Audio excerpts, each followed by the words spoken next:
Oi, gente! Oi. Hoje nós vamos falar de um tema muito amplo, muito complexo. Muito Isso- polêmico. Só para vocês terem uma ideia, é o terceiro vídeo que nós estamos gravando aqui. A gente normalmente fala assim, na lata, né? Começa e termina. Isso, e nesse vídeo já é a terceira vez que nós estamos tentando aqui. Bom, A gente vai falar de grana, finanças. Como é que bufunfa, é o arranjo financeiro aí las verditas, de vocês, o capim. certo? Antes de começar, a gente já vai pedir o like. Esse assunto é um assunto muito interessante, Muito. certo? Todo mundo passa por isso. Então se inscrevam no canal, acione as notificações para receber os vídeos novos, inclusive porque nós vamos trazer mais vídeos sobre esse assunto. Até seria legal que vocês acharem útil o que nós estamos oferecendo, comentassem, perguntassem, porque isso também nos ajuda. É assim, o tema, ele tá aí, mas que direção que a gente leva esse tema, né? E aí a gente pensou hoje em trazer para vocês assim essa questão emocional, né? O aspecto emocional da nossa vida financeira. A primeira advertência é o que nós vamos falar não é exatamente uma receita, mas é o que a gente aprendeu pensando sobre a nossa vida financeira e discernindo nessa vida financeira aspectos emocionais. Deixa eu fazer só um parênteses psicológico aqui. Veja, o dinheiro em si é apenas uma nota com um número escrito, um papel com um número escrito. Esse número vale o mesmo qualquer que seja a situação do dinheiro. Por exemplo, 5 contos na sua mão, na minha mão, na mão do Bill Gates, vai valer 5 contos. Você vai chegar lá, custa 5, você dá uma nota de 5. Ah, eu sou o Bill Gates, vou dar uma nota de 4. O cara vai olhar para ele e falar, não vai acontecer. Mas como você usa o dinheiro para exercer o seu desejo, para comprar coisas, obter O seu coisas, desejo.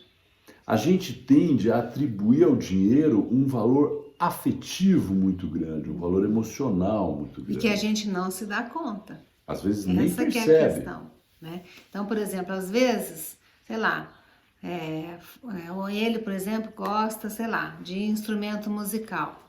E pode ser que eu não dê valor para isso, eu gosto mais de planta, né? Então, se ele compra, por exemplo, um instrumento musical e gasta bastante, sei lá, além, eu posso achar ruim. Se eu fico comprando muito vaso, fico muito ligado com planta, ele pode achar ruim. E isso é muito difícil de evitar.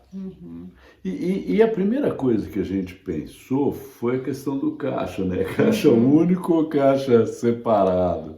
Nós somos uma única organização financeira, com 2 diretores, ou nós somos 2 organizações financeiras separadas que se associaram durante um certo período para fazer certas coisas, criar os filhos, por exemplo, pagar a escola deles. Pensem assim, a gente tem trazido muito essa questão, né, de que você no casamento, a gente vem de contextos, de culturas, somos Linhagens pessoas diferentes, né, que se encontram e começam a se relacionar e formar uma família. Então, com o dinheiro, isso também acontece, certo? Lógico. Eu, por exemplo, quando nós casamos, eu tinha um emprego, a Ari tinha um emprego, a gente se casou e alguém tinha que ficar em casa para cuidar dos filhos, né? Eu, por ser a mãe, amamentar, era mais óbvio que eu ficasse e o Ari saía para trabalhar. Do ponto de vista financeiro, inclusive, a gente até discutiu isso, né? Porque como eu já era professor, já tinha consultório, a Valéria era formada em técnica e contabilidade, eu já era professor, já era psicólogo. O preço por hora que eu conseguia obter trabalhando fora era maior do que o preço por hora que você conseguia obter, né? E eu tinha que ficar com essa criança porque eu amamentava, aquelas coisas todas. Então, assim, por mais que Parecia eu óbvio. tivesse combinado, estava tudo sob controle, né? A gente tinha planejado aquilo. Eu abrir mão de uma independência que eu até então tinha conquistado, né? Eu tinha meu emprego, recebia um dinheiro. Foi muito difícil para mim abrir mão dessa independência nesse primeiro momento, porque na minha cabeça, emocionalmente falando, eu era agora dependente dele. E tem uma coisa importante, porque isso nem era visível para mim, porque eu estava continuando fazendo o que eu sempre fiz. Comecei a fazer um pouco mais, comecei a trabalhar mais para ganhar mais dinheiro, mas na verdade eu estava fazendo o que eu sempre fiz. Então o que que acontece? Não era perceptível para mim essa mudança emocional na vida dela. E como ela também fez essa mudança, porque ela também quis, quer dizer, tá reclamando por quê? A gente combinou. Para mim parecia o aspecto emocional da mudança dela não era perceptível para mim, eu não conseguia E ver. para mim também era confuso. Eu tô falando agora, como eu disse, isso já aconteceu. Então, eu tô fazendo uma leitura do que aconteceu. Mas na época eu não tinha essa noção. Eu ficava meio desconfortável. E isso, pensa no instrumento musical, pensa Nos vasos. nos vasos, pensa, por exemplo, quando vamos fazer um aniversário para as crianças, que tipo de aniversário que a gente vai fazer. Que tem a ver com essa cultura familiar. Às vezes, na cultura de um, aniversário não se festejava, e na outra, sim. Então, para aquela pessoa é importante, é um valor você fazer uma festa, para outra, não. Que futuro nós queremos? Como nós vamos comprar uma casa, não vamos comprar uma casa, vamos continuar pagando aluguel ou não? Como é que nós vamos construir a nossa aposentadoria? Colocar as crianças em escola particular ou não? Pagar educação extra, inglês, balé, Nossa, gente, é muito complexo. informática. E nós optamos por um caixa único. Nosso dinheiro. Nunca teve o meu dinheiro, Da o dinheiro família. dela. Embora emocionalmente, às vezes, ela sentia como o dinheiro fosse meu. Né? Curiosamente, eu não sentia como se o dinheiro fosse meu.